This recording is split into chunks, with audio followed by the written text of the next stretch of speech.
Welcome to the Church of Mabus radio show. It's Friday night, 7:09 p.m. Central. Listen to United Public Radio, 107.7 FM, New Orleans. We got Jay McNicholas here with us tonight. How's it going? It's going. And just real quick, I want to go over some of the guests coming up real fast. Wild Trees is next week, animal biologist. That always gets crazy with Wild Trees, talk about weird animal stuff. October 7th, Jonathan Hunt, Halloween Tarot. He's an illustrator, and they made a tarot set from Llewellyn, which is Halloween based. So he's also just went to Dragon Con, all that nerd stuff. So we'll talk about that. I got that. Uh, That's a cool set. October 14th. You know what? I don't think I got that yet. I need to check. October 14th, Freighter Tenebris. That's the dark side of paganism. That's just like some creepy Saw Win. I always say Sam Hain. That's not how you say it. It's Saw Win. Sam Hain. I'm from Georgia, so Sam Hain, Saw Win, Halloween stuff, history, things like that. October 21st is Steven Snyder. That's some serial killer stuff, Zodiac Killer. Going to talk smack about QAnon and Trump, I'm sure. Just weird stuff. He's into weird stuff. So, and then of course, our Halloween show, Denny Sargent, Werewolf Pack Magic. I think this dude thinks he's a werewolf, so he writes books about it. Yep, I got the book. I don't know. Well, I'll go with it. He looks kind of like one. He's kind of furry. He looks hairy. But anyway, that's the October lineup. Tonight's guest, Eva Marquez. Say that again. The first one, I think I just ruined it. Eva. It's Eva, but it's all right. Eva. Okay, Eva Marquez. Well, it's great to have you here. Your book is Activate Your Cosmic DNA, Discover Your Starseed Family from the Pleiades, Sirius, Andromeda, Centaurus, Epsilon, Eridani, and Lyra. And whenever we have a UFO guest on, I want to tell my story a little bit so they feel comfortable. This whole show was made because I had UFO experiences. I'm 47 now. When I was 17, I had testicular cancer and I had to go through chemotherapy, and it really sucked. That was in high school. And then I was healed from all that crap. And then my dad died a few years later, and I started having mass UFO experiences and paranormal experiences, from seeing weird ships in the sky over every house I moved to with witnesses. Friends said, Jeffrey, you're attracting them here.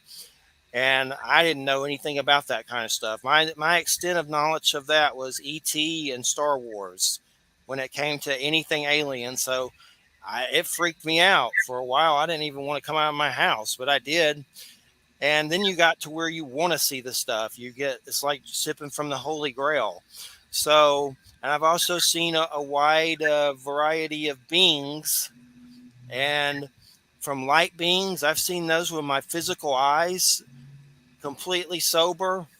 I've seen them partying too, but I've seen them completely sober leave my house. Two beings of light, as if they were in my house, flew out the roof into the heavens, completely out. Now, and I've seen some little hooded beings in the woods standing around a black box. And there's been some other weird things, some that kind of seem reptilian, and some other weird stuff that I don't understand. But I've never figured out who they are or what they are, or I didn't know what to label them. They never, came up to me and said, hey, I'm so-and-so from whatever. It was always like the Riddler from Batman throwing you a riddle. Here, just look at me and you can figure it out your damn self. But that led me to doing the show. And I started interviewing big time UFO people. Stanton Friedman, he's passed now. Nuclear physicist, just you name it, just big personalities. And it was weird because for a while I had trouble getting interviews, and I said a prayer and had a UFO sighting. Next thing you know, I'm on the phone with these big UFO people that are taking an interest in doing the show, from Stanton Friedman to Nick Pope to Nick Redfern to William Burns from that show UFO Hunters off the History Channel. You name it. Just everybody. Jim Mars, that was a big one. He's got a book, The Alien Agenda. He's passed now too, but Oliver Stone did his movie JFK based off one of his books. But Mhm. basically, a lot of weird stuff happened, and I've been trying to figure it out. And I know more, but I still haven't really figured it out. But it's great to have you here. And I guess uh, I want to know at first what originally got you started on this path of this type of information. Well, thank you so much for having me on the show and hearing your story and why you got into this. Just get me excited beyond the excitement. But first, I have to laugh. So, after all you have seen, you are not sure if the werewolves are real? Not that I have seen one in my real life, but hey, if the aliens are real, why not the werewolf, right? So, that will be definitely an interesting show up there. So, you are 47. You must have been born into 1975, right? 74 Capricorn. Okay, Yeah. I'm the 75 Capricorn. I think they had a Ah, special agenda for the us. day after Christmas is me, December 26, 1974. Yep, so we are in that same kind of the period that says those are those star babies that will be born and they're gonna have this weirdest experience in their life.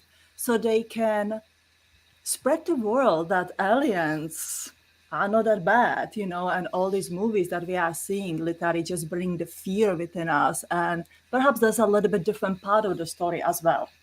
So the same as you. I had a UFO sighting since I can remember. I think I was about 2 or 3 years old when I was drawing the spaceship on the bottom of our sofa in the living room.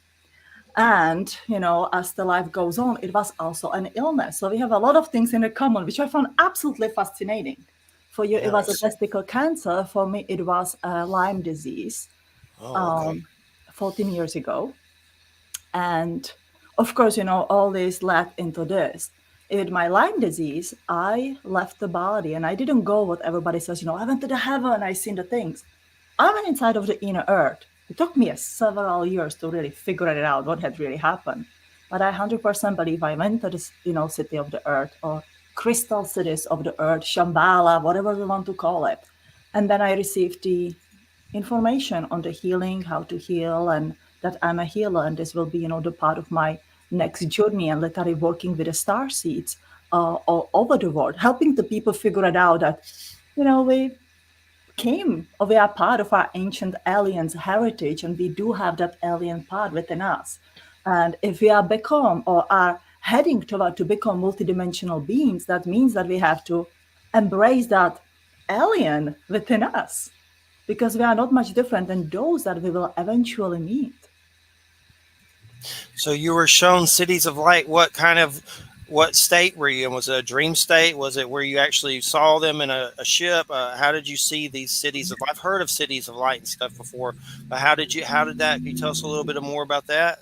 Okay, so I had a out of body experience. I think some people can, I think there's a difference between the lucid dreaming, which, I think many of us do, and the out of body experience. It was the out of body experience. I mean, I literally saw myself leaving my body and be in this beautiful crystal city. Everything was made out of the crystal. It was very white. There was these white beings that would talk to me. Not that I can remember that they look like, but they spoke in the poetic voice. And I felt I have a choice to stay there or go back into my body. There were light beings, like They light. were light beings. Yes, that would be light. If they were not the beings like you would see that come out of the spaceship and would have a mask. What I would perceive there is light beings. Yeah. That's I've seen a lot of those in weird ways over the Mhm. years with my eyes. I've Mhm. seen them in the heavens. Mhm. I've seen the two leave my house. I've seen one in the heavens like it was communicating. I've also think there's a quantum realm around the earth. I've seen into that realm and seen like a lot of them. Like maybe that's a state. Like when we die, maybe that's where we go. This realm up there. It's like they're almost in the sky, like stars almost. But not every star is them, I don't think. But there's some that are definitely. It's weird, but these I light. think so. Yeah. I think there's a difference, between when we go, let's say, let's call it the realm of the heaven. That's not where you are, and alien light being who's really assisting to the Earth, you're going through the stages of, to learning and reconciling about your life and what is the next ahead of you. And let's say eventually you graduate that whatever class it is, then you may graduate among these light beings. And there's a difference between the light beings who do assist the Earth and are in the inner city. Let's say that they are in this higher dimensional vibration. Maybe that's what happened to Maya and Mayans, when they left somewhere. I definitely don't think they have been abducted on the spaceship and took out to some experiment. I don't think they, step out into this dimension that may be part of them. Sort of, they are in this realm, in the higher dimension. So they definitely, can be around us or anywhere we can literally walk through them. But I do really believe that they are different than the spirit ghost that died through the car accident. It's stuck here on the Earth and needs to go to the other side, if that makes sense. Yes. So who are the Pleiadians? Do they seem like, are they like Norse Vikings in space? Is that kind of what they are? They're Nordic. That's Norse, right? Is there a Norse connection? They should all have blonde hair and the blue eyes, right? Yes. No, that's not true. Oh, they Pleiadians don't. are incarnated in any kind of the body shape, in any kind of the colors that are here and the races on the Earth. They are literally, they are soul healers. Let's call them the being of lights, but even the beings of lights in the Pleiades, many of them do enjoy to have still that material kind of the body, which is a little bit different than us. But they are the beings who do have a interest to help us to heal our past so we can move toward the future. There are also the stories which I think you must have heard with all your research and what you are doing about the Pleiadians from the future who do interact with us and who want to help us to get it right. What are the laws that they can, how, on what level can they intervene? I know free will plays into this, but what what do you think about them intervening to help us? What's the levels that they can do that? Is there restrictions? Okay, so I may have a barrier sometime in the all English words, obviously, I have a Pleiadian accent, right? No, it's a Czech accent, it's a European accent. But they can't interfere, they can guide us. Because otherwise they would already land on the lawn and tell us, you do ABC. But if they do that, if let's say the Pleiadian race do that, it would be against the collective wish of the humanity. If we get, let's say more about 80 to 90% of agreement that we all wanted, then that would be the assistance that we want. But if we don't, it will be the interference, something that goes against our free will. So what they do, they appear in our life. I think they guide us in this healing, miraculous healing, overcome our tragedies and challenges within our life.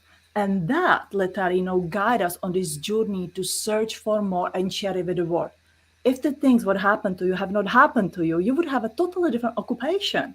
If it did not happen to me, I would do totally different things. And we would be very totally different people who would say like, what are those people who talk about those Pleiadians? What's wrong with them? We never know. So they, if you call it interfere, they come at the particular part in our life to assist a helping hand. And that within us, awaken the memory that maybe we have been part of them, one of them, maybe, we knew them before, and how we can help them to bring the awareness of people to them that they are actually benevolent and good beings who have an interest to teach us, not to fix the things for us. And what do you think about inner Earth?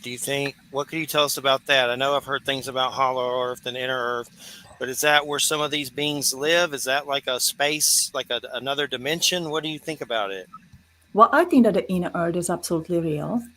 I think that these beings figured it out somewhere in the ancient Lemuria, which in my timeline would be before the Atlantis. And it is a place that is occupied by the multidimensional races. We, hear the stories of the UFO spaceships coming out of the volcanoes and the oceans and so much on. I think there are several different cities of the inner Earth, several bases and several different races, most of them benevolent, maybe some questionable. Don't want to go in that side.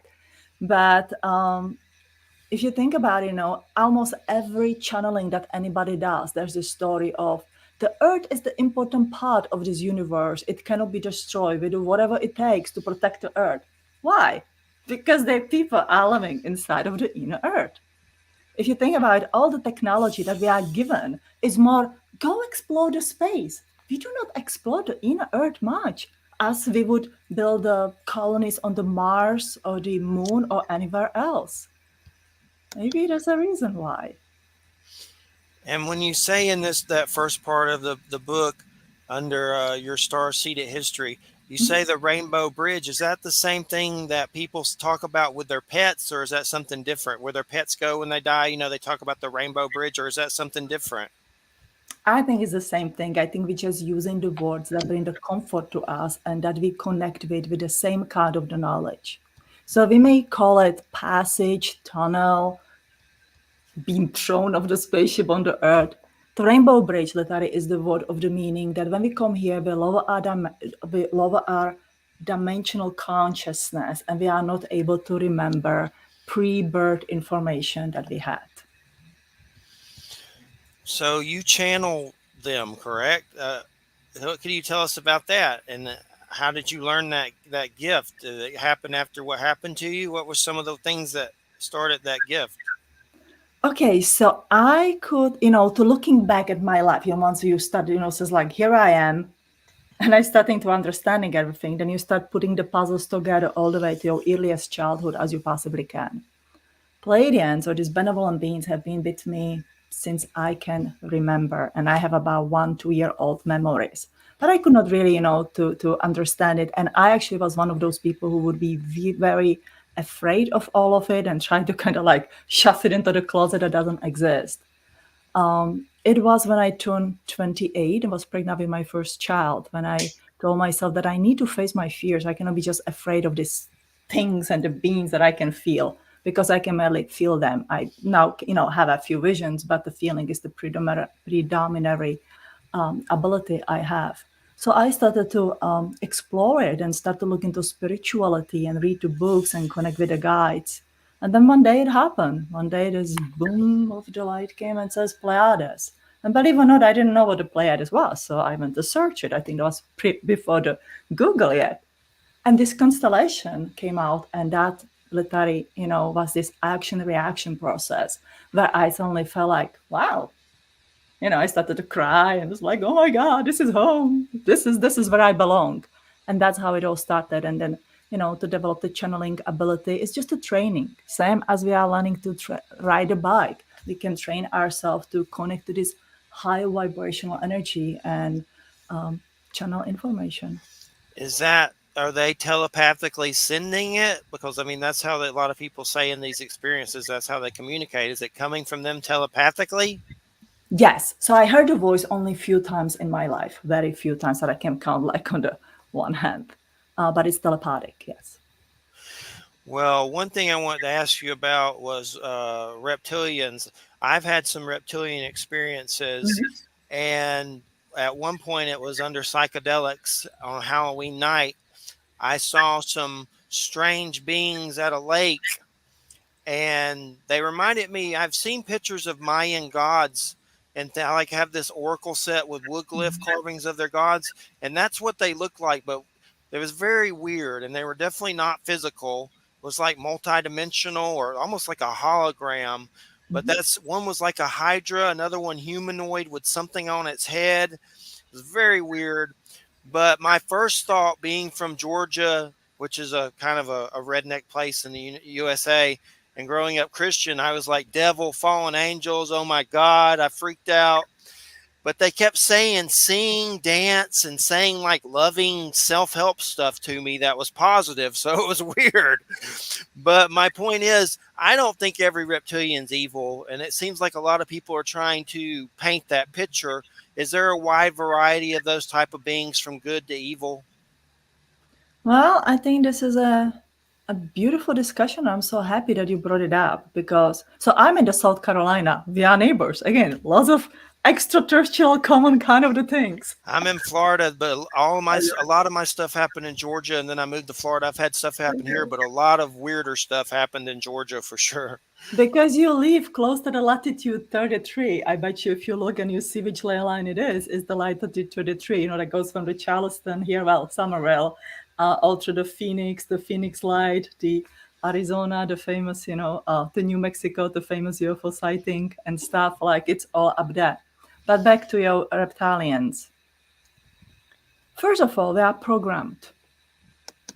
As you said, you grew up in the society that is the devil and bad, and whatever looks odd or the weird naturally has to be bad. Why? Even the Pleiadians do have a part of the reptilian DNA. Are they bad? I don't think so.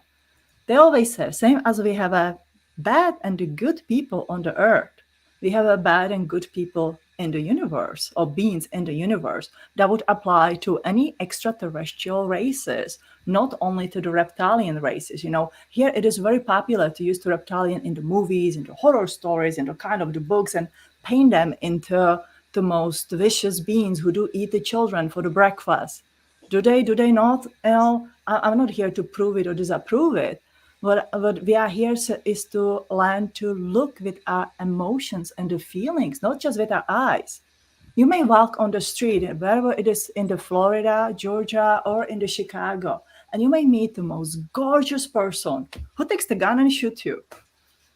Or you may meet the most ugliest person that you go like, oh my God, somebody, who, may not, let's say have been born face, and we go like, oh my God, it looks like some like person of these horror movies. And that must be the most kindest, good-hearted person that you ever meet. So we have to stop judging of what we are seeing and starting to feel what we are feeling instead of be afraid of everything. And I think this is why they don't interfere as much, because let's say these Pleiadians will land and suddenly they are not of this gorgeous Nordic race and they look like the guys from your vision. What are we gonna do first?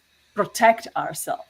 Against what? Against something, how somebody look like. So I think it's really important for everybody to start, to looking with our feelings and within what are the intentions of the beings instead of just be misled by the illusion of how they look like. And it seems like if they wanted to destroy us or do whatever, conquer us or whatever, they would have already did it by now. I believe so. I consult so many people. It's like these reptilians came to my dream, or I had this, the frozen dreams, like that. I'm sure that you had those paralyzed dreams and so much on. Have you been harmed through it? Did they really mean the harm to you? There's a very tiny percentage of the abduction and the bad stuff happening. But again, compared to the good and bad people, it's probably the same kind of the thing. Yeah. Yeah. And then first element of these abductions or contact would be anyone's going to have to overcome their fear. So that fear could warp the perception of it, or that could be, something to be really afraid of. But fear, in shamanic practices, that's something you have to overcome when you start having these experiences, spiritual experiences. You have to overcome that fear to move to the next level. So fear is a dark glass. So absolutely. And look at you, what you are doing, Jeffrey. What a beautiful service to them and to humanity you are doing. They came to you, and what happened to you, you talk about it, and you find those people who talk about and write a book from all probably angles of life. And you are there to show them, choose. Are you going to be afraid? What are you going to believe in? What is the truth? I mean, that's, I think they are very grateful to you. Definitely. Okay, Jay, anything you want to ask about? Let's try to switch back and forth a little. Yeah, actually, I got a couple. So in the book, you mentioned, and they're on the front cover too, you mentioned 6 different species. So there's been several different surveys as to how many different species of aliens are actually physically contacting people on Earth. So how many of these species are in contact with Earth, and on how frequent of a basis? Because the last I heard, there's like 4. And then not necessarily the ones that you mentioned here, but the last I heard was there's only 4 races right now that are like daily basis here on Earth. Oh, really? I have no idea how many of them in the total. I just wanted to tell you like the 6, that's nothing. I mean, there's a lot of them. Like, so what I was told by the Pleiadians, there are 12 seeding races. And definitely those 12 seeding races would have an interest to interact with the all day, soul family with us on the earth, plus, the 13 is the earth. We have a 13 crystal schools. Again, the 13th number, 1, 12 plus 1 would stand for the earth human being. So there is at least 12 that have the best interest in the earth. I sometimes make a fun out of it. It's like, they are playing this game of the Monopoly and there's a 12 families, betting on their horses. Like, let's make a little fun out of that. And they are their children. Many, starseeds came from their soul families as ambassadors. So I think there's at least 12 who are interacting on everyday basis. Well, let's hope they're playing Monopoly and not Risk. I hope so. Like, come on. But the races that I heard of that were with interacting with the Earth are none. I don't think that you've mentioned in your book, but they also have an interest with our military, and not just our military, every other country's military. So, what about the ones you mentioned in your book? Do they interact with our military as well, giving secrets and trading, tactical knowledge and weapons knowledge and that kind of thing? I honestly have no idea. What my, focus or the channeling of them is to help to people to find their DNA within their body. So what they do on that level or not, I honestly do not know. It would seem logical, but it's definitely clear from the focus of your book. You're talking, and I've always called it genetic memory. And that's kind of what you're talking about here, is waking up to like memories that you couldn't possibly have, but that are in your DNA. Yes. So I talk about it for a long time because, we want to have this memory and channel experience, but then we also want to find the logic and sort of, to find that backup or the affirmation that what we are experiencing is true. It was the Albert Einstein says that, our imaginations that are the memories. We cannot imagine something that we did not know or at least experience sometime before. And so if if you look at the picture that you have never seen before, you never heard the word, for example, Pleiades, and then there's that emotional movement within the body that makes you cry, or maybe for some people can make them angry or make them feel all kind of the feelings. It is the emotions through moving through the body, and the emotions is that awakening aspect of our memories. So I do believe that, majority of it, even the channeling part, comes and connects to our memories. Let's say that somebody who is not, never played the instrument, is not really good in playing the instruments and knowing the, the keynotes and so much on, cannot compose the music. So somebody, I couldn't do that. So that's probably not in my past lives. But if you are connected to these beings across, I don't know how many thousands of years it is, but then my memory and memory of those like you, who remember that we put it together and starting to understand it. Yeah, I absolutely think there's something to that. I've experienced some sort of knowledge that came to me somehow, and I don't know how it came to me. And I'm like, I never read this. I don't know where I got this from. How did it get into my head? But it's there. I mean, how do you unlock it? It's in your book here. So, well, if I can add to that, Jay, think about it. We all have a soul, mind, consciousness within our body. I think we all can agree on that, right? We don't see it. We know it is that makes us alive. Our soul, mind, consciousness is exactly the same as it first connected in this universe. I don't know how many billions, probably years ago. And it released the memory that is needed or that is, good for us at the moment. So even though we change the bodies and they look different and we live different lifetimes, that energy that literally gives the life to Jay, to Jeffrey, to Eva at his life, have all those memories. And I think that more, and this is why I do my work, to more we sort of tune into that and, align ourselves to it, to more it will open to it. And every time we receive this memory, it is by triggering the nervous system. As Jeffrey was sharing, he has his psychedelic experiences. So his nervous system was all over the place. And suddenly, it kind of relaxed and, happen. when you had your experience, you probably had something, either you've been stressed out or nicely relaxed, but your nervous system kind of open and allow that memory come back in. When I had a Lyme disease, the same thing happened to me. So the key to our memory and get a little bit more to it is our nervous system. Now, I'm personally not a fan of the psychedelics. I think there's, only a little bit at a time that we can do. But we all take our, we all know what is the best for us. So there's no judgment on whatsoever. How do we, to get to the information that we would like to get to? So, but in your book, you're trying. There's methods to how to find what your starseed family is. So, do you have to find out what group you come from to get those memories, or can you get the memories without finding out which starseed you are? Oh, you can get the memories without that. I try to make it easier. So what Okay. I have done, through a lot of past life readings, and as you know, we do past life reading. My past life reading suddenly started to take this tune of the past life before the Earth. And I found the synchronicity and the same thing to particular star nation. So I started to make it into the file. And I said, if somebody will read it, and I said like, wow, that sounds like me. And I'll help them to faster connect, let's say, to the Andromedians or Sirians or Pleiadians.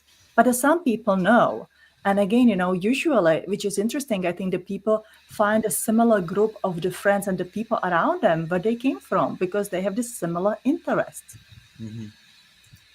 Yeah, I think that's also very true. We may subconsciously do it, but I think people tend to flock to hang out with people that they have some mental connection with. So there's, whether it's politics or spiritual beliefs, and people think that's a bad thing. I'm like, why is that a bad thing? Well, I don't want to hang with someone that I don't have any interest in what they want to do. It makes no sense to me. So absolutely, I think that's great. Like the people who like to watch the football hang out together, and those who don't kind of are not interested in the crowd. So the people who are more starseeds, they hang out together. People from Pleiades hang out more together, and they love to hang out people with the Orion. There's like a little bit more of that reptilian DNA up there because it creates a beautiful masculine, feminine kind of deconnection. And more we start, kind of saying like, this is normal. Our nervous system kind of relax, and we have more of the experiences and memories. Yeah, and you've got a whole list of books on Amazon. So in all of the stuff that you've done with these books, what do you think their end goal is? I mean, because it seems like they're all kind of doing an experiment genetically with us. And I know they're not supposed to interfere, but they kind of did when they changed our DNA. And we know some of them have. I don't know which ones are in your book have, but what's the ultimate goal? Because certain creation stories, especially the Anunnaki, we were made for slave labor, not for anything else. So what is the end of the experiment? Where are we at? Well, where are we at? So let's say, I'll take it from my angle. My job or my spiritual work here is to help to people understand the soul consciousness and the ego mind consciousness and the other twin flame within us. So that would be that beautiful balance. When we have the balance, we can evolve into these multidimensional beings. Even though that the human race, were being created from this primates upgraded with extraterrestrial DNA. They literally get this quantum speed jump in their DNA, so develop a little bit faster.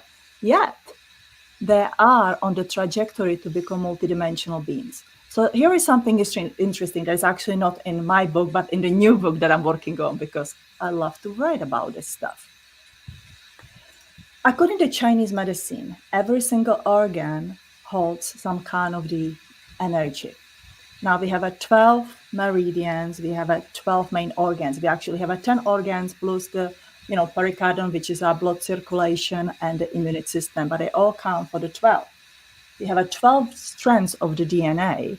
And so if there's hypothetically one soul star family that contribute to our DNA, that means that they contribute to change of one of our organs. Where I'm going with this, long story short, is I'm going to the gallbladder organ. So the gallbladder holds the energy of the choices. And for all those, if you had a gallbladder cut out, you still have your meridian, you still have your choices. So gallbladder meridian and gallbladder organ connect to the Orion star family. Orion is this universal mind for our quadrum to control to Earth, let's call it this way. But if we have a gallbladder That means we have a choice. That is that free will choice. We can choose what we're gonna do or what we're not gonna do. We can choose if we are gonna be afraid of reptilians or not to be afraid of reptilians. And so how we get control by this gallbladder? The gallbladder meridian, for those who don't know, starts somewhere by, your eye, goes over the head, side of the body, your hip, all the way down to your toe. It covers all main 7 chakra. It covers almost the whole body. If I will be this malevolent extraterrestrial being, or I will suggest your talks in your gallbladder so you make your choice. I will guide you into this. There's a devil and these ugly beings, those are reptilian, and they're gonna eat your children for the breakfast. They didn't tell you to believe in that. You make that choice to believe in that. So that comes me, in that big pictures.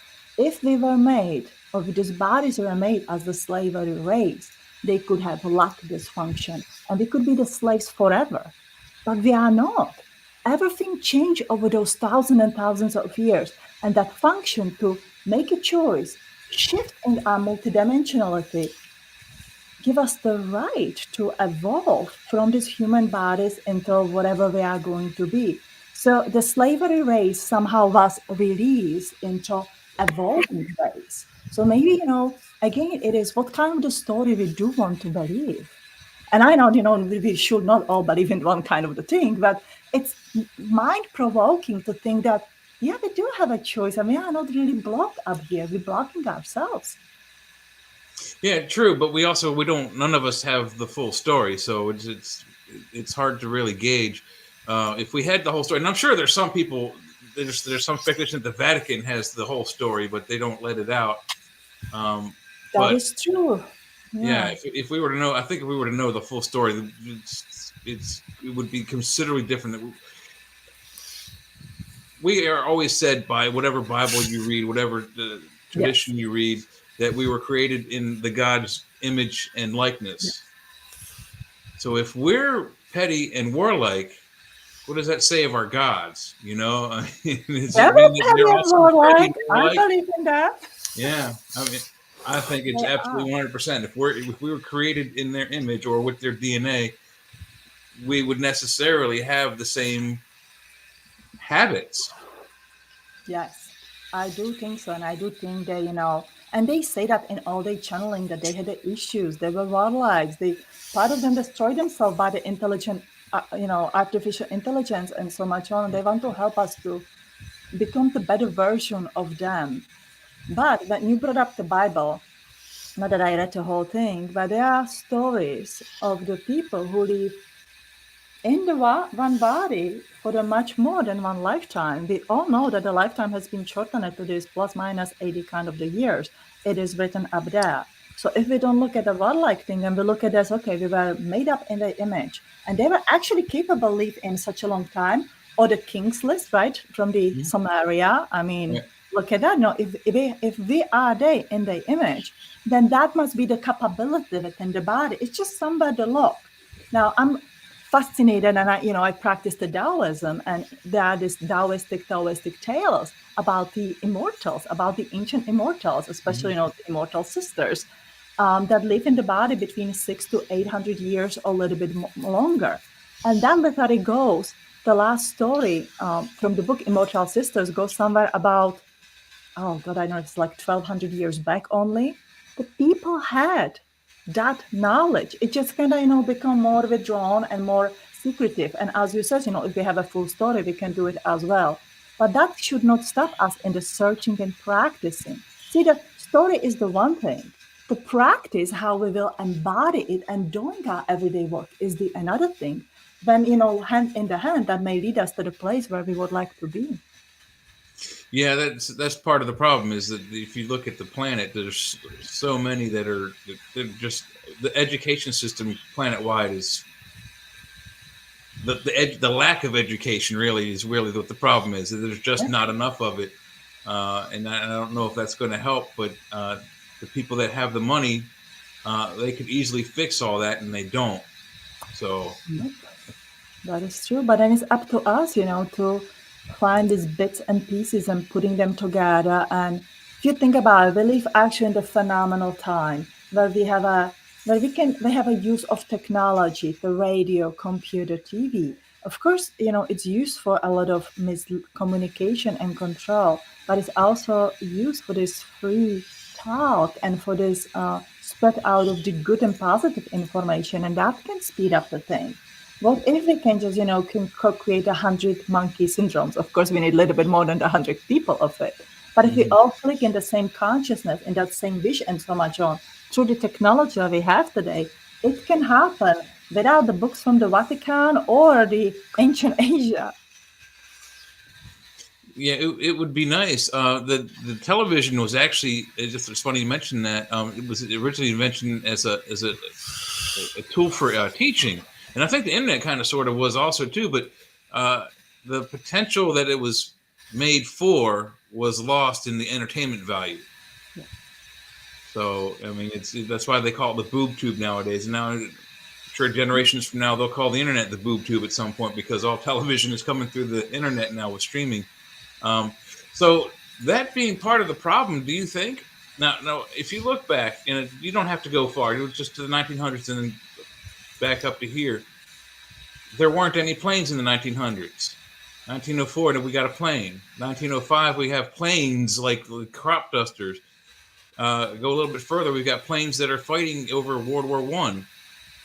Then just 20 years later, we have jet planes. So the progression of, and I'm just using airplane technology, but there's other technologies that from the 1900s forward have progressed forward. Do you think that's also part of the plan to get us more enlightened and more towards, as you said, towards a multidimensional end of this experiment?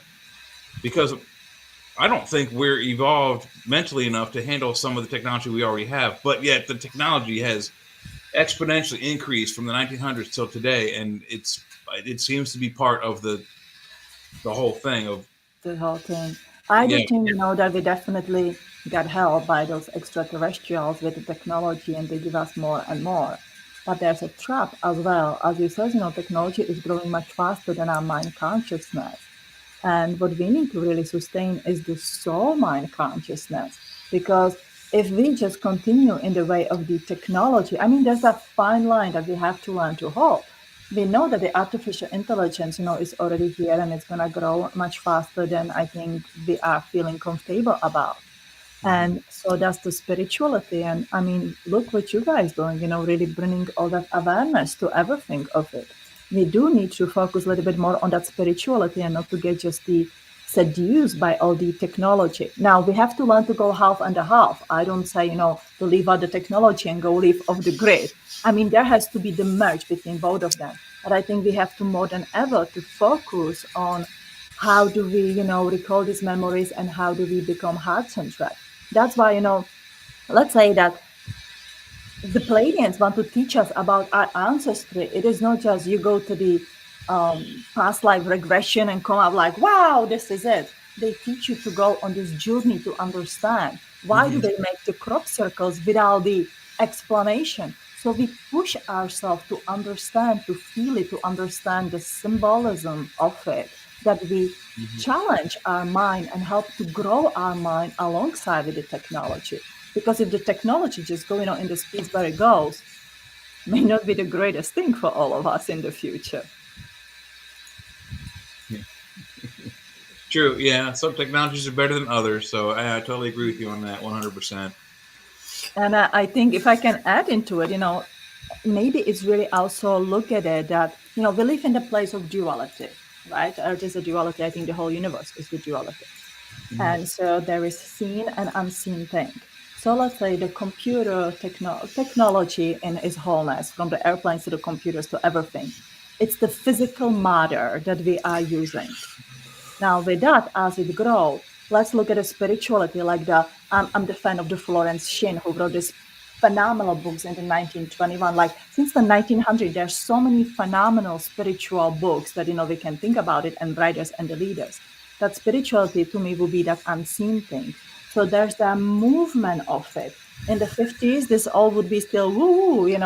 I came from the country where the healing has been forbidden until 1989, until the revolution happened, and so much on the shift of the politics and so much on. And now the Reiki, the healing, the crystal healing, to talk about the inner earth is absolutely normal thing. So it's actually growing hand in the hand. We just have to keep pushing through that spirituality and those experiences as well, and learn to combine them to create a beautiful weave of those two together. Yeah, and I think we're getting close. There's a lot of books out there that are on strictly that kind of type of alternative healing, whether it's chakras or gemstones or whatnots. But I think they're going up against a really tough hill with the pharmaceutical companies, who are, I think, the part of the problem that we're not getting enlightened as fast as we probably should. Yes, but then they are not winning altogether, because there come the stories of the miraculous healing that happened and people start questioning it. Why did it happen to me? I'm pretty sure the pharmaceutics are not really happy about that. And so there's an interference in a way, of the stories, the needed experience and the stuff. And people says, how did that happen? How did that light do that to me, or the crystal that I have on my body? So I don't think that we are all lost in that wrong way yet. We just have to really stop sometime and listen, what is out there, instead of pre-recorded stories. Like when I had a Lyme disease, I never allow myself to read that it's untreatable disease. To me, it's going to take a time, but I'm going to heal. It took a whole year. It wasn't fun. I would not wish it to anybody. But I made it to the other side instead of believing. Look at Dr. Joe Dispenza. I love his work, okay? The guy broke his back, lie in the hospital, and says, I'm not getting the metal rod in my back. I'm not doing this and that. I'm going to heal by the power of the meditation and my talk. What a movement he created behind what happened to him. Yeah. I'm not familiar with his story, but yeah, there's a couple of really fascinating stories like that. I don't know if you've heard of this one. This one's from World War II, and I haven't been able to lock this story down, but allegedly, and I don't know if it was an English or an American soldier, but he was in the back of the airplane with the tail gunner position, and he got shot out of the plane. And his parachute brought him into occupied France, so occupied by the Germans, and he was captured. And I don't know how long he was captured for, but he escapes, gets back to England, gets back into a tail gun position, and is shot out of the plane again. Parachute drops him into occupied France again. He gets captured by the same group of Germans again. And they're like, you fell out of a plane twice. You sit here for the rest of the war. You will do nothing. You're not a prisoner. You're our guest. Enjoy the rest of the war. And at the end of the war, they let him go. I haven't been able to find the truth behind that story, but that's a rumor out of World War II of just the strong resolve of this dude who fell out of a plane twice and didn't die. That's fascinating. I mean, and I'm pretty sure that they were like, let's not even kill him and do anything with him. Let's just him to this sit, because he must be blessed by God. You have to think about the odds of it being shot out of the plane twice over the same area of France. I mean, captured twice. I mean, just the odds of it and surviving all that is just makes a great story, even if it's not true. Yeah. No, I think we like those stories, and we should tell those stories, because, they are inspiring, that there's a hope. And I think that's what all we have to really hold on, no matter what's going to happen, no matter, whatever we are presented in this life through all this, pushing out circumstances, because they don't always look the greatest. If we hold on that hope, and have a faith in better tomorrows, we create a better world just like that. Better tomorrows are always good. One quick thing I also wanted to ask you about, because we only just briefly mentioned it earlier in the show about Shambhala being underground. Why? Because everyone else has been looking for places like that up, like in mountains and like treacherous places to go where you have to bring oxygen and all this other stuff. Why didn't anybody look down for places like that? Because we always assume it's hell down below. I don't know. I do think that they do have a technology to discourage us from it. So there are stories, what I heard from the Mount Shasta. I have never been there. But, I'm pretty sure that we all probably agree that there are, the cities below the Mount Shasta. Some people call them telos. And they said there are these rocks, the stones literally, that would have this energy within. When you come in that territory, you become very confused or tired, which like, you want to fall to sleep. So all that will naturally discourage you from going and discovering these places. I would say that, and I would call it literally a technology. I don't think they're just some beings watching that. It is the same, or I think it can be compared to the same when people see the spaceship and it's, they see the land, the spaceship, and they're just standing there and they are just in this amazement or the awe or frozen in time, but not in the terror, in this like, I don't need to go there, I just can turn myself and go back and everything's going to be fine.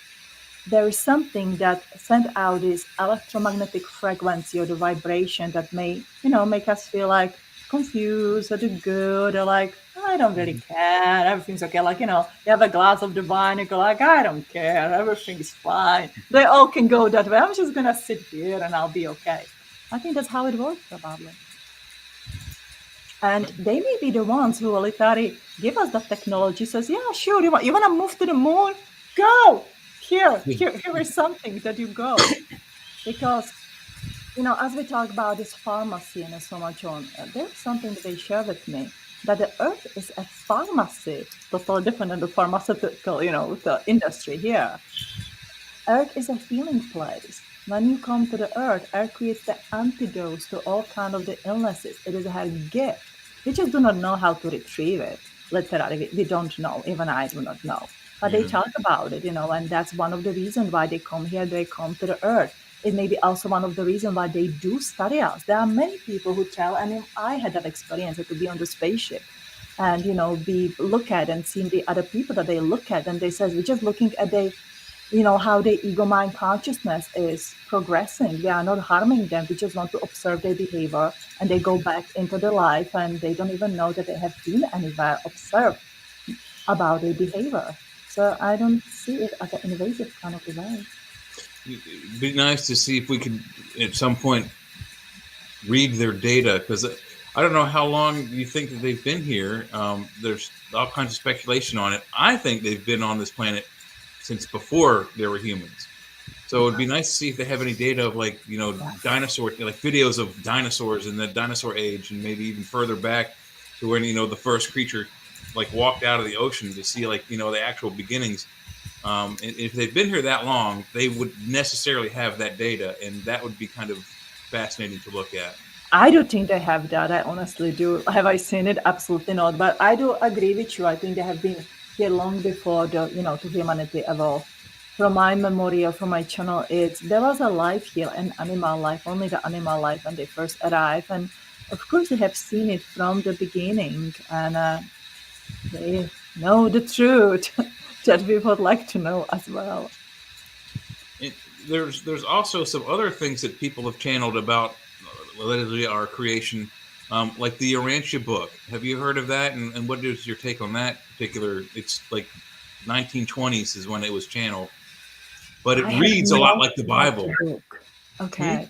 I have not read the book. I think I heard once about it, but I'm not familiar with the book, so I cannot give you feedback on it. It's a really, really weird book. I've had it. I don't have it now, but it reads like prose, like ancient Bible prose, kind of cyclical. If you read like Genesis, that kind of it reads in that kind of meter. But it's difficult to read. I haven't been able to finish it. I have dyslexia, so I'll have to look at it. I have no idea, honestly. Yeah, you might want to check it out. It's pretty neat, and it talks about Earth, but though I'd have to go back and read it again to really get the gist back of it. But allegedly, that not just the galaxy is a man-made creation. Okay. So, I actually have it in my library. I read, I think, about 2 pages of it. Yeah, it is a hard to read book. Yeah. So it's not just me. Good. Okay. And I don't have a dyslexia. I just have a different language thing. But no, I try to read, and it's big. Yeah. Yeah, and it's thick. I mean, it's a huge book. I mean, it's bigger than the Bible. Yeah, tiny little. There's just so many pages. So there's another one weird like that called Osoph. OASPHE.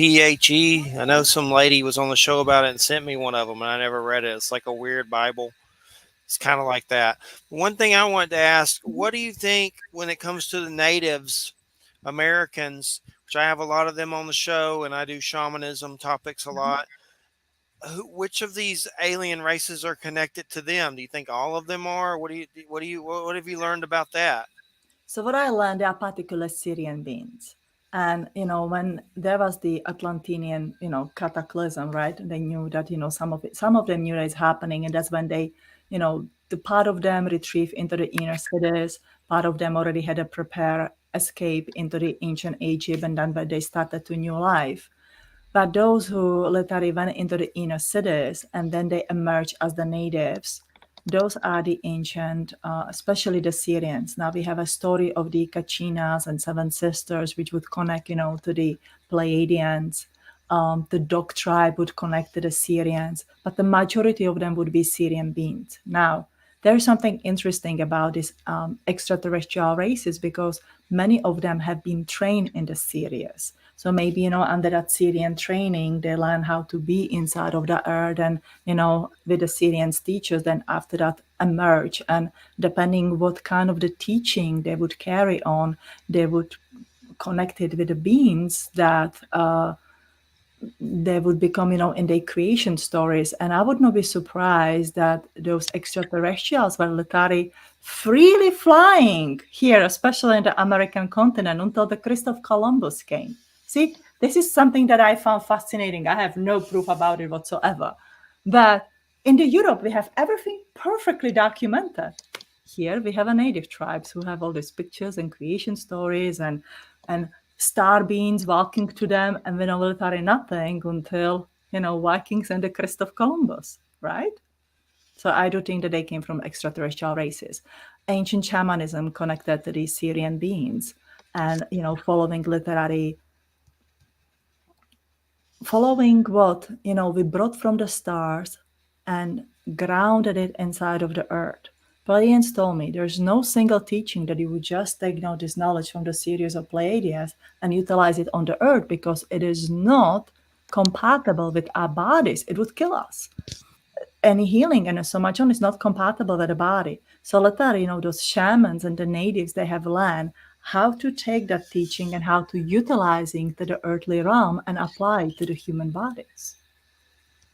Does that make sense? Yes, I've had Captain Robert Salas on from the Air Force. He wrote a book about UFOs coming and shutting down the missile silos at his base, and he's still enlisted. And he wrote this book about UFOs coming and shutting down the missile silos at his base, which is crazy. It's Robert Salas, Salas. It's a good book. But it seems like with all the crazy going on right now with Putin and just Yep. all the crazy, he's threatening to nuke everybody. I've seen a lot of UFO sightings happen. So it does seem like they're trying to definitely stop that from happening. Oh, that I 100% believe because again, they are invested in the earth. I do believe they have a lot of technology for us ready inside of the earth. Pleiadians always says it's easy to channel us from the inside of the earth than from up there. It's much more closer and so much on. So they, in my case, as the last case scenario, in my way of the thinking as the last case scenario, they will stop all this, the nuclear weapons and the wars. They let us, will they let some wars and, the things go on? Can I interfere and make everything perfect? Absolutely not. It will be against our free will.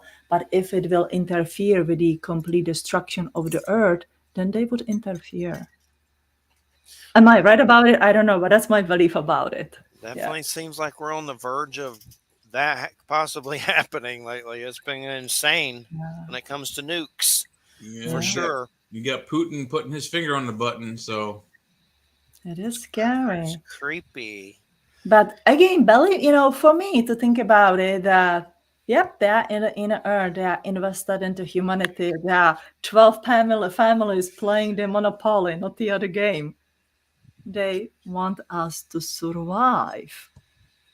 And even if, things, for those who think like, oh my God, there are only negative aliens who, I don't know, eat our fears and live out of our emotions.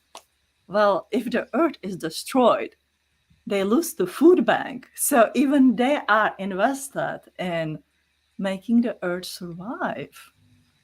It's logic. It's not even, something that we wish for. Do they ever say anything, the channelings about the sun? Because it seems like these light beings and a part of us is connected to the sun. Like maybe we're light beings too on some level, energy wise, and there's a Mhm. connection. Do they ever mention what the sun is? Because I mean, it's definitely weird. Well, the sun is a portal. Sun has a black hole. The sun has been used as a black hole portal in the time travel or interstellar travel. That is, the faster from here to somewhere there. That is the one, of the thing. So let's say the sun is the part of the to utilize for the technology and time travel. That is the physical part of it. Again, if you look at the duality now into Taoism, you practice the sun energy to energize your body, literally, to breathing in. And it's in the many other ancient practices, not only in that practice, that you stand in the sunrise or before the sunrise or through the day, and you literally stand still and you're breathing the sun through your skin into your body. Is that a young male potent energy? And then we have a moon, the female energy, right? So there's a physical aspect and there's a spiritual aspect. The spiritual aspect would be extremely healing. I mean, yeah, without the sun, we would not be alive. That's just, the simple kind of the thing. But the technological and then for the rejuvenating purposes, healing purposes. I've had experiences where I let the white light fill me from the sun at a window or outside, and then I'll go into some place and see things. It's like it gives you a gift to see, like a vision. Like I've Yeah. seen in a gym once, all these people had a pink orb over them after having the sun do that to me. Everyone in there had a pink orb over their body. Another time I went into a house where a lady was doing hospice and passing. I saw a gray alien in her room after that, letting that white light fill me. It was like an astral, and it was like looking like it saw me. And I don't know if it was good or bad, but it was weird. But I've had situations where it seems like the sun has given me a gift of vision to Yeah. see. But I mean, I like the sun. I try to love the sun, but the heat of it gets on my nerves. I'm in Florida, so You need to get used to it. it's But rough. look, Even it's rough going to the mailbox. I know South Carolina sometimes is not much better, but I don't complain. I used to live in the Chicago. I'll take the South Carolina anytime instead of the weather in Chicago. But what you have seen, it has been a positive experience. They have not harmed you. They have not, do anything wrong to you. They just allowed you to see them. In the ancient Essene practice, it would be, there's a practice to looking at the sun and then just to looking down and letting, the eyes adjust and seeing the other things. Of course, just, gazing at the sun without any protection for a long period of time can harm anybody's eyes. But doing it in the disciplined practice can train our eyes to see the things that are unseen, to see through the illusion. And again, there's a seeing thing, that we can see in this dimension, that there's a healing aspect of it, there's a time traveling aspect of it. The sun is a fabulous kind of the thing. Many people in the meditation imagine that they are going through the sun, going anywhere else. There's a lot of aspect that we can utilize of it. Definitely had some weird sun experiences for sure. It's definitely, and you see in a lot of those pictures of Jesus and things, there's always the sun in the background, like a solar connection and Yeah, things like that with yeah, different people throughout history and stuff, spiritual teachers. Like in yeah. medieval paintings, they always include the sun Yeah, on that's some the level. so the sun, the golden, the disk around the head, even in the Egyptian, the times, and there's so much on. Um, they all worship the sun. And what they wanted to do in these pictures, they leave us the clues, literally. The language gonna always be confused. The stories will be retold in many different ways. But these pictures up there will always be the same, and it's up to you how you choose to perceive that story. So if it is, about the head usually, right? So our consciousness travel through the sun to get some kind of the knowledge and information. Versus in many of those pictures, Jesus Christ, there's that moon, right? The moon and the star, which is not usually just about the head like the sun, but somewhere else. That is the symbol of the Venus and of the feminine energy, that, the beautiful feminine energy that is within our souls and hold the knowledge and wisdom. And if the sun is the masculine energy brings the feminine energy into physicality. So the sun energy manifest. It is the manifester. Helps our flowers grow, tree grows, help us to time travel, help us to see the things. So in a way, in other words, we can say that the sun is the manifester. And if we learn to use the manifesting energy, what greatest things we can do. Think of the solar panels, when people in the south, right, have a lot of solar panels on their houses, save money on their electric bill and so much on. It is the physicality of this sun power energy and what we can do with it. We can enhance our life and we can, of course, destroy our life with it because we live in a place of duality. So it's interesting to start literally, looking at all this and kind of going through what every single one of us know, because I didn't say anything that nobody didn't ever heard before, but start looking and thinking about it from the different point of view. What is? I see one chapter. It's Keanu arrives. What is that? Keneneau. Can you? Yes. That's my guide. Okay. I was like, I know it's not the actor guy. You're hanging out with Keanu Reeves. Come on. No. Okay. It's your guide. No. Where's he from?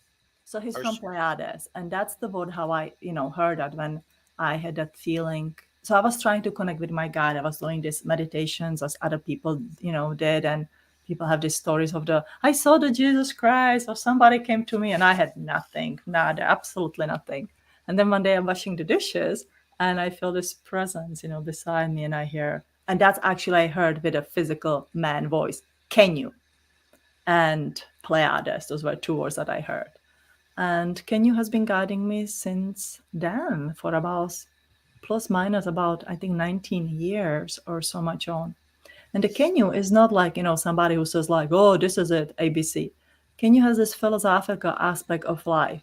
He's sort of, because, I have discovered the Taoism, he kind of remind me of the Lao Tzu, the way of the teaching, the way to inspiration and thinking about all those things from the different kind of the way to making my own choices and change based on those choices that I'm making. So Kenyu is a cool guy. Cool guide, I guess we can say. Yes.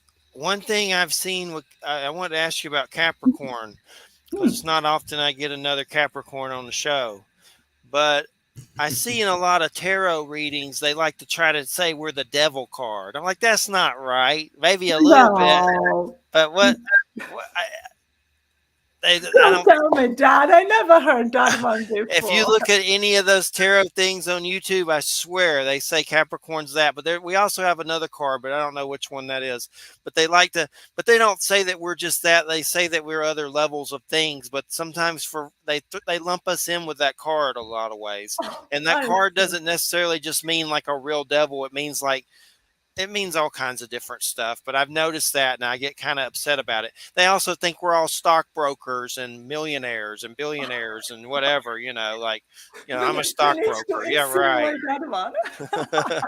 But Capricorn's a weird sign. So I don't understand how they get a lot of that stuff, because when you really look at Capricorn, it's Pan and it gets weird. Like it's a goat dude with a fishtail. And I once came across this weird story of how they got that goat man fishtail. It's let me make it PG-13, but I read this on an astrology site. There was a story about Pan being caught self-pleasuring by the gods, and they punished him and threw him in the Nile River and gave him a serpentine tail for the dark unconscious.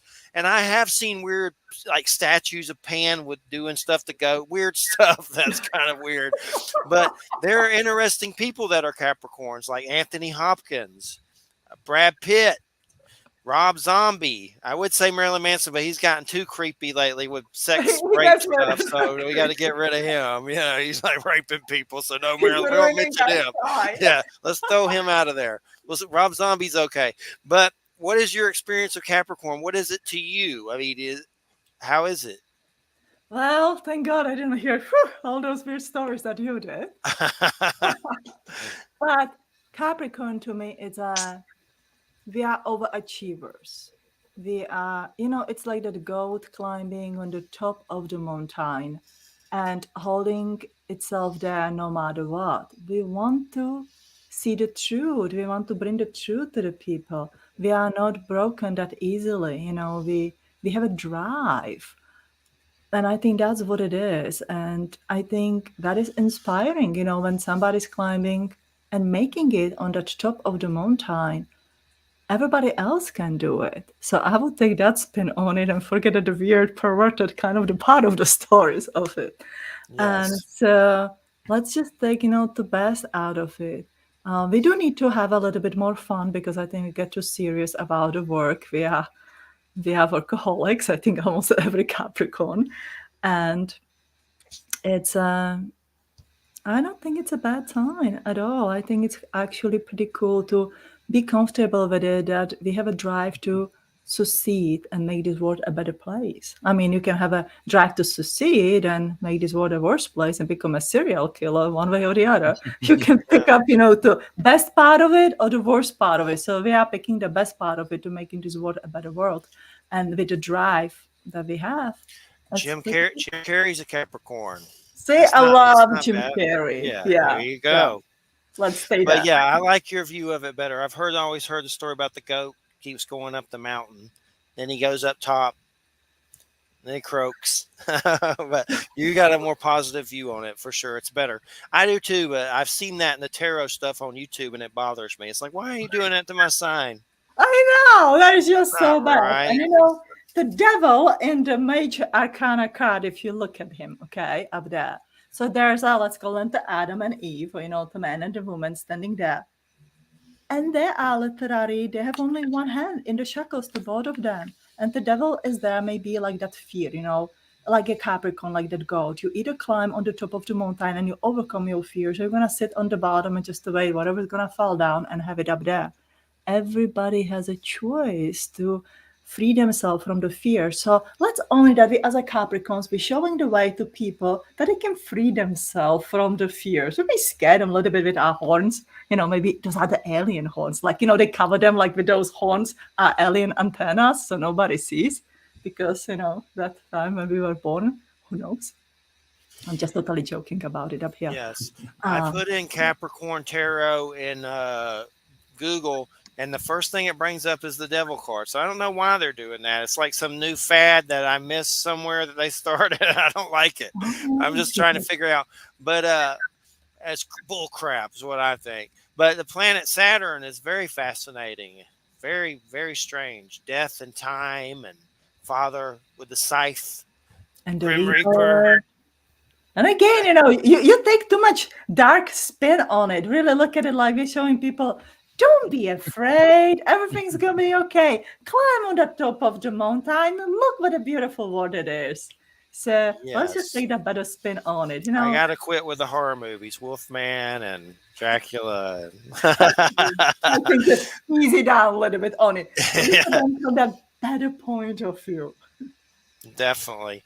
Well, let's see if Jay has a question, and then we'll start closing out because we said we do a little over an hour. So, Jay, you got something else you want to ask? Yeah, well, you guys were talking about the sun. I don't know if you heard about the Parker probe. I haven't finished this documentary. I think it's on Hulu.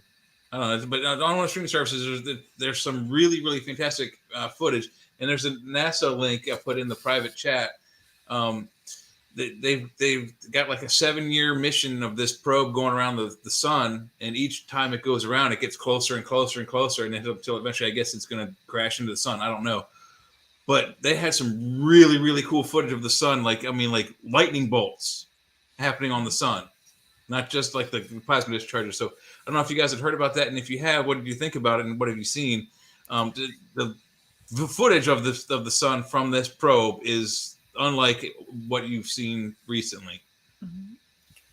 Yeah, I've seen weird stuff from people showing like UFOs on the sun and weird stuff, like cubes, and I don't know how legit it is, but it looks legit. Like there's some weird stuff, like weird stuff happening for sure. But I'll have to check out those pictures Well, if of you the think sun. about it, I haven't seen those, but if you think about, if the, Pleiadians or the other, the races says that the sun is the black hole, then naturally those aliens will be using it. And we're having a technology to take pictures of them now. Yeah, Definitely. I'm kind of curious. I haven't seen, like I said, I haven't finished the documentary yet, but I I'm haven't kind of seen it curious yet. because I left the documentary when the probe was just about to go around to the farther side of the sun where we wouldn't be able to see it. So it'd be, behind the sun, behind, way out of sight. And I'm wondering if when they go around the corner, are they going to see like this giant alien space fleet just waiting to come around the corner and blow us all up? I don't know. I hope not. But that's what I was thinking when I first saw them. I was like, wow, they're going to go around the corner of the sun and find a giant space fleet, and then all hell's going to break loose. So I hope that doesn't happen.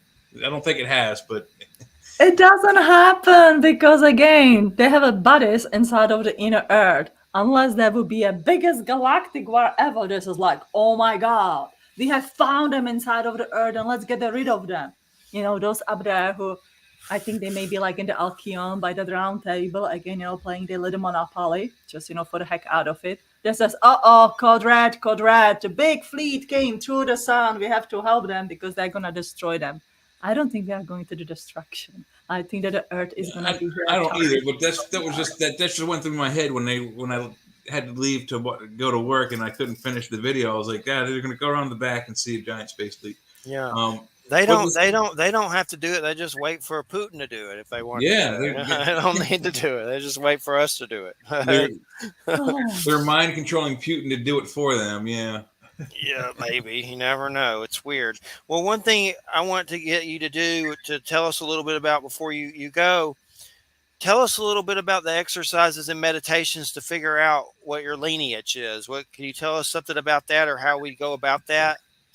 well, there are many exercises in my books. I would say the one of the easiest one is just find, let's say, 5 to 10 minutes a day and learn to quiet your mind.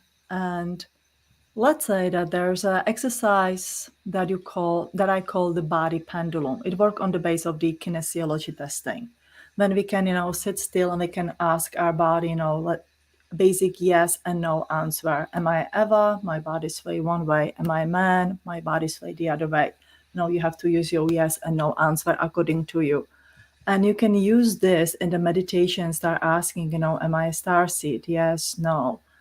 First, you need to ask yourself, am I willing to calibrate my body vehicle to the truth? Am I willing to see the truth? Because some people would be really scared of it to realize, like, oh, I'm an alien living in the human body. So calibrate yourself to the truth, and you can literally use it for the yes and no answer and start finding the answers to your questions. So that's the very basic exercise. I've had UFO experiences so much. I've wondered that. Am I a freaking alien? What's going on? Oh, Like, you why? definitely are an ambassador. You are the mediator. So I would say you have between that Pleiadian and what I would write in the book, the Epsilon Eridani. But I also think you are connected to the Blue Avians, which are very cool, beings. I think the Blue Avians, like I can definitely see that with you up there. The Blue Bird Nation, I think they call them the Blue Avians. You are the ambassador. I mean, you are bringing out the world to the world the knowledge about all of them. There's Otherwise you would not see them, they would not have so much interaction, and you would not be fascinated with this topic. It's about raising consciousness. And that time I had trouble getting guests when I first started, and then I said a prayer and had What? these weird red fireflies in the sky, and I There you screamed go. I screamed, and my brother and nephew came Yeah. out and saw them too. And then next thing you know, I was talking to like legends of UFOs on the Yeah. phone. It was like it was connected. It was. It's like Jay says, they came in the big spaceship from the sun and behind the corner. They didn't come to distract us. And they says, oh, there's our buddy Jeffrey. Oh, let him connect it. It's almost like, your phone suddenly went to that 5G and clicked with the 5G with a big spaceship by the sun, and it says, here he is. Let's send our people to him. That's how it works, I think, in a very simple way, with a little bit of Definitely. humor. Yeah. Well, we appreciate it so much. It's been really great having you on the show. Thanks so much. I've enjoyed your book. What is your what? Let's give out the title. I'll give out the title, and then if you want to give out your website. The titles: Activate Your Cosmic DNA, Discover Your Starseed Family from the Pleiades, Sirius, Andromeda, Centaurus, Epsilon, Eridani, and Lyra. And what's your website? My website is evamarquez.org. I will spell it EVAMARQUEZ.org. So I make it simple. Everything is under Eva Marquez. I have a quite vast YouTube channel with a lot of free meditations, and that's my pay forward kind of the thing. So I hope that everybody will enjoy it. Well, we Thank you. appreciate it so much. Thanks so much. It's been great having you on. We'll have to get you back. Keep us in the loop on future projects, and we Thank you. appreciate it. Thank you Thank so you. much. You're Thank you welcome. so much. And I want to thank you for all you are doing. I enjoy this very much with you, and it's just been fun. So thank you, thank you, thank you. You're Have a good welcome. Have a weekend. good Bye. weekend. Have a good You weekend. too. Bye-bye. All right, everybody. You're listening to United Public Radio, 107.7 FM New Orleans. And Jay has you started the new Star Wars? I have the Andor series. Yeah. Is it good? Has it got creatures in it? Yeah, there's creatures. It's a slow start. They were supposed to. I thought they were going to drop 2 episodes, but they dropped 3. So the first 3 are out. But I'm only like halfway through the second one right now. I'm gonna watch them at some point. They're good. It's worth looking at. Are they better than Obi-Wan? Not yet. Not yet. Like I said, a slow start. Obi-Wan to me was kind of. I liked Mandalorian and Boba Fett, but I mean, I didn't hate Obi-Wan, but I like those other ones better, a little better. Mandalorian and Obi-Wan and all. I mean, Boba Fett. Yeah, but the thing is that everyone loved Obi-Wan, and everyone loves the Mandalorian ones too.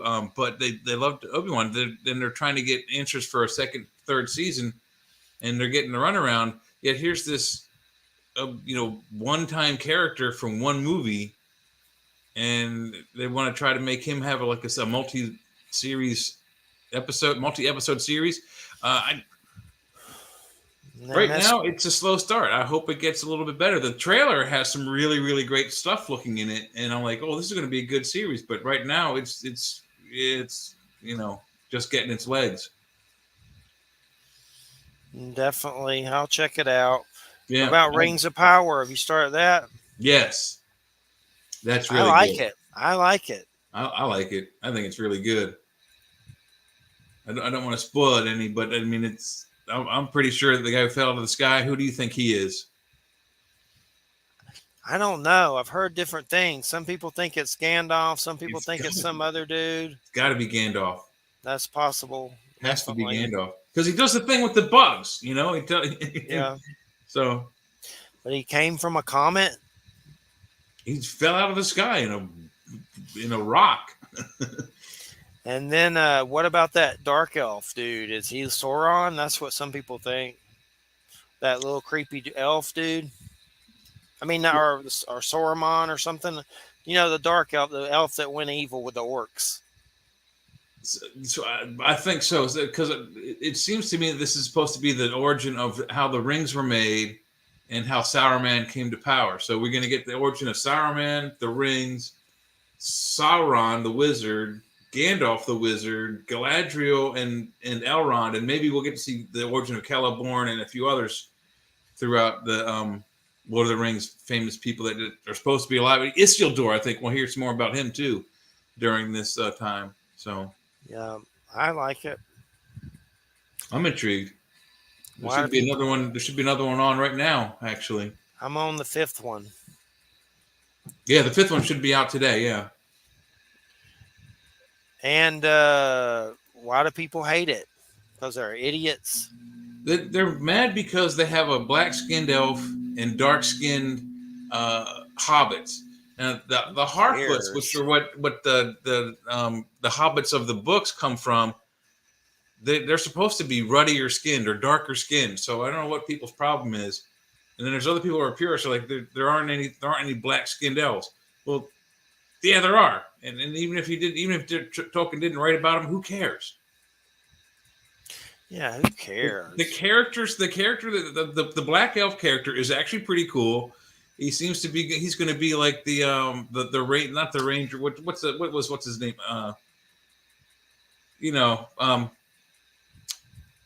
What's his face? The ranger's name from the Lord of the Rings. Strider.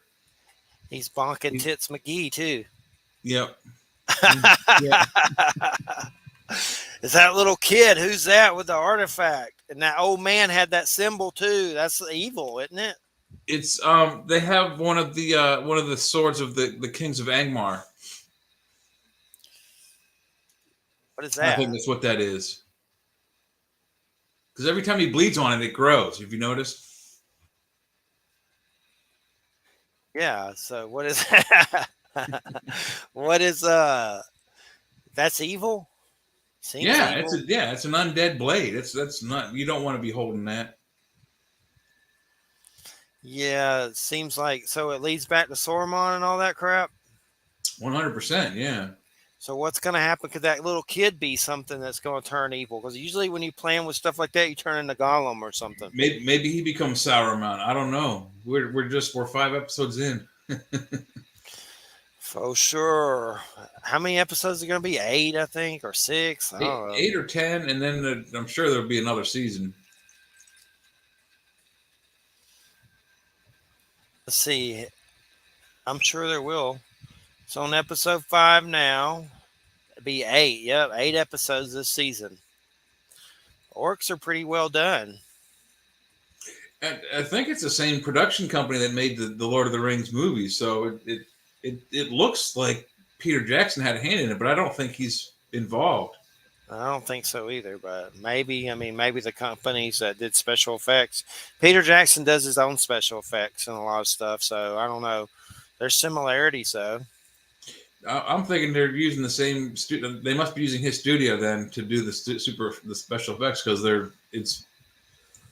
it looks like it was produced side by side with the Lord of the Rings and the Hobbit movies. So yeah. What about the chick elf? Galadriel? Yeah. That's the Kate Blanchett lady, right? Yeah, she's playing the younger version of Kate Blanchett's version, yeah. But the elves, I like the elves and everything, but the dudes seem kind of gay, like every one of them, don't they? Like a little too, or I guess elves are always like that. But Legolas wasn't like that, was he? No, the one dude who's like the king of the Southlands, he's like a wimp. He's a chicken. I wouldn't want to be in a room alone with him. That's my point. Yeah, he seems to be a chicken shit. He doesn't want to go and free his land. So I don't get it. But maybe Galadriel will kick him in the pants enough that he'll turn around and be a. Them dude elves look like they dropped their drawers by themselves or something. Come on in, hey. Anyway, I better shut up. The dwarfs are pretty cool. He's got a black mother, dwarf lady. That's why they're mad. A black dwarf lady. Yeah, and they're probably mad because she doesn't have also a beard. She kind of has a little something though. I saw like sideburns or something. I don't know. Maybe she got some sideburns going, but something. She's a little hairy, but I don't care. Who cares? You're gonna die. Yeah, it's a fantasy TV show. Either you like it or you don't. You know? This is all BS. You're gonna die. Who cares if there's a black dwarf or a black elf? Shut up. Yeah. God, an idiot. Anyway, you still worshiping Trumple Gooch? I'd rather he go back in the office. He got Why? Back. He's crazy. So what? Like, you might as well just put Putin in there. There's no way Putin could get in there unless he takes over the country. He brown noses Putin. Do you want to pay $4 and $5 for a gallon of gas, or do you want to pay? He's selling nuclear secrets to Russia. Who cares about gas? He's got to get us killed. He's got to be Benedict Arnold and let them through like Red Dawn. There ain't no secrets about nuclear weapons that the Russians don't already know that he could sell to them that they hadn't already heard of. So is there a PP? Is there a PP tape? Huh? Is there a PP tape? I don't know. You heard rumors though about that, right? A PP tape. No. You ain't never heard anything about Trump and a PP tape. No. That Russia has a tape of him and hookers and urine somehow doing golden showers. That's all over the place. I don't know if it's true, but I've heard about it. Yeah, well, no, I haven't heard about it. But I'm just surprised you haven't heard that. who But cares? Who cares if he's pissing on hookers? So what? I don't care. man, that's some PP games. Did you see that crazy stuff they're passing around at his rally about him being Jesus Christ? Who the hell thinks he's Jesus Christ? No, An idiot. wow. When did this happen? I'll show you the picture. There's a picture at a Trump rally of a book, and you look up at the book on Amazon. It has crappy reviews. Everybody hates it. It's called President Donald Trump, the Son of Man, the Christ by Helgard Mueller. Wow. You can look it up. There's people that thinks he's Jesus. How the hell does anybody think he's Jesus? Orange hair? I don't know. He don't heal nobody. But anyway, what is that? I guess that's better than them calling him the Antichrist, you know? But that is pretty much the Antichrist if you're like saying you're Jesus or if people think you are when you're not. Who knows? I don't know. I don't like him. I don't like Biden. I don't like any of them. They all suck. Yeah. It's all not good. They all seem like morons. What have any of them done for me? They don't even know I exist. What do I care?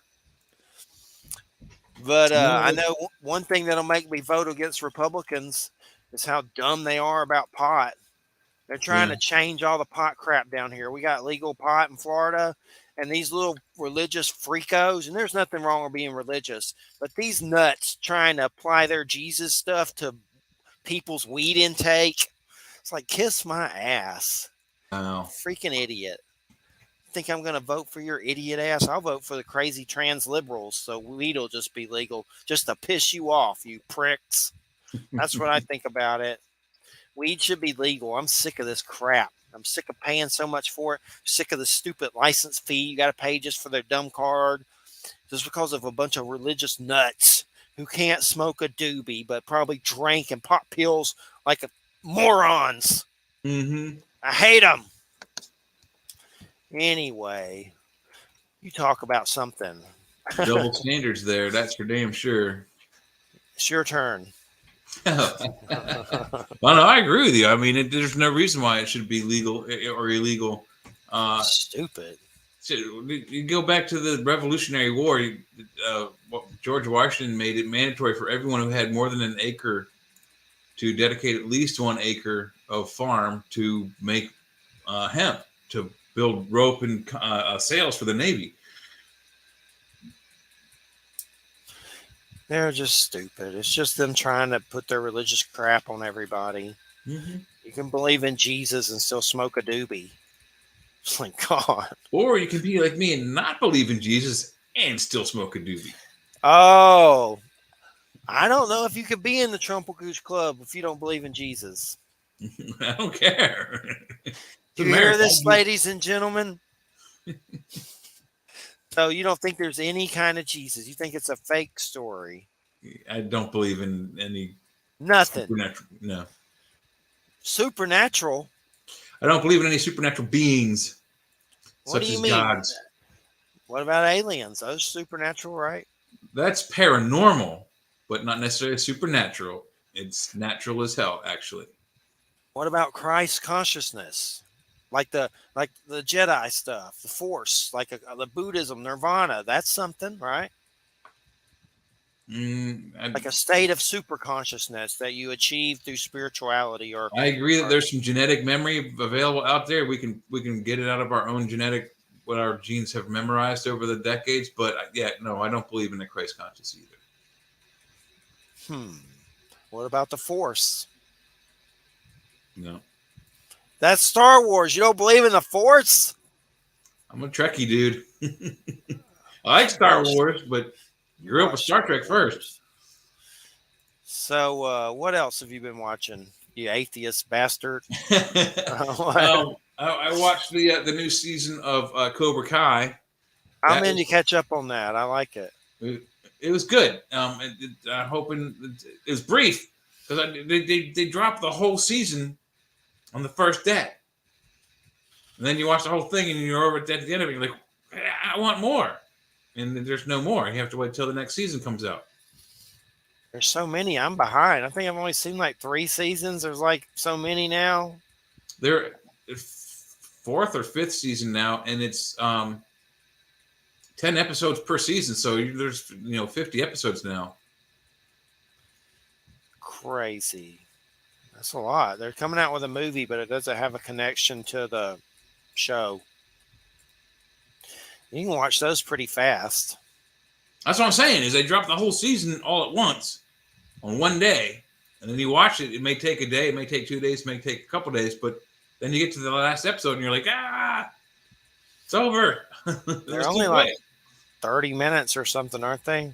30. They're very. Some are 50, some are 30, some are 45. But yeah, it was. I love the whole new dialogue with the old bad guy, but releasing one a week. Yeah. Who's the bad guy? Is the ponytail guy? Yeah, they put Creases in jail. And Tony, is it Tony? The guy with the ponytail. He's a bastard, but next season should be pretty good. Should be kind of explosive, and I think they're going to be a lot of weapons involved too. Weapons. They showed nunchucks and sai this season, so wow. I think there's going to be a lot more weapons use. Yeah, I got to catch up, bro. That Crease dude, the guy that plays him, was creepy. Yes, he's got. I don't know where he got that creepy from, but he got like dark makeup around his eyes. He's creepy as hell looking. Yeah, that's a weird dude. Martin Kove is the actor. Crazy. Well, who's next week? Oh, Wild Trees. We're going to talk about tardigrades and Bigfoot. Big feet and tardigrades. I better check in with him, make sure his stonerness remembers we have a show. I'm sure he does. We'll check it out. But I'm tired. I feel old. Yeah, I feel you there. I'm in my 50s, and yeah, it's not easy anymore. Wish I was in my 20s. I've been doing this 14 years. How long have you been doing it? This is 8 years now. You want to do it forever? I get tired. I get burned out, but I get reunited sometimes. Tonight's guest was good, but sometimes I get tired. Yeah, tonight's guest was really good. And just going to keep doing it till the Earth dies. We're not going to make it that far. We'll be way gone before the Earth explodes. For real. All craps broke out. No doubt about it. As long as we can keep Putin from dropping nukes, I think we'll make it to the next one. Why does anybody like him? He seems like an idiot. I don't like him. Bully, I don't like him. He's like a dick. Just be glad he's not our president, I suppose. But he's ugly. Yeah, he likes to ride. He likes to ride horses with his shirt off. Looks like a frog. Looks like Gollum. Precious. Yeah. It's all pasty and weird. Just creepy looking. He's got stage 4 cancer too, so he's probably withering away to nothing. Also, is really rapidly before his eyes, so that's kind of gross. All they'll do is clone him. Oh, I hope not. They could probably clone him or find someone that looked like him. Yeah. They're coming out with a new Batman Spawn comic by Todd McFarlane this December. Wow. There's 2 other ones I need to get, the older ones, but the new one's coming out in December. They're making it, everybody's going crazy buying it up. Like 13 covers coming out for it, more than that, but you can get those for about $100, all 13 covers. Wow. Some of the covers for it is Jim Lee, of course, Todd McFarlane, Greg Capullo. There's a bunch of different ones, but Glow in the Dark edition, variant covers. Two dark heroes cursed by tragedy find their paths crossing again, but not by choice.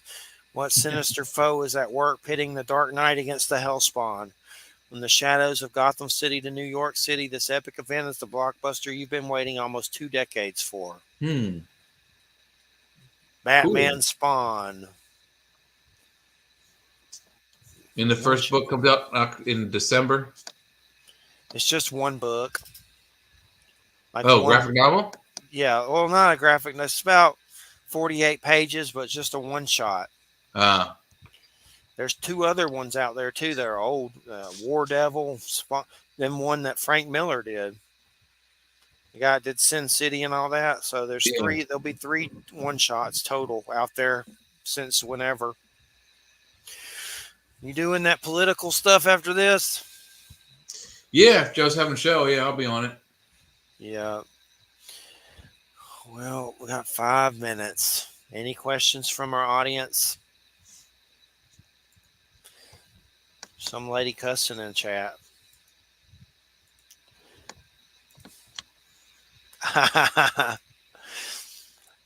But let's see. What's going on? I don't see any questions in the comments area that are current. Nope. We're just going to have a moment of silence for the citizens of Ukraine. Disney's remaking a Never-Ending Story. Hopefully they don't screw that up. Wow. Why don't they get some creative stuff? Start remaking the old stuff and start making new things. I don't get it. But it's the Never-Ending Story. So, it's a never-ending story. Yeah, but why redo it? Well, hopefully they're not doing that. Hopefully they're continuing it. Add on. That's one thing, but to remake something from the beginning.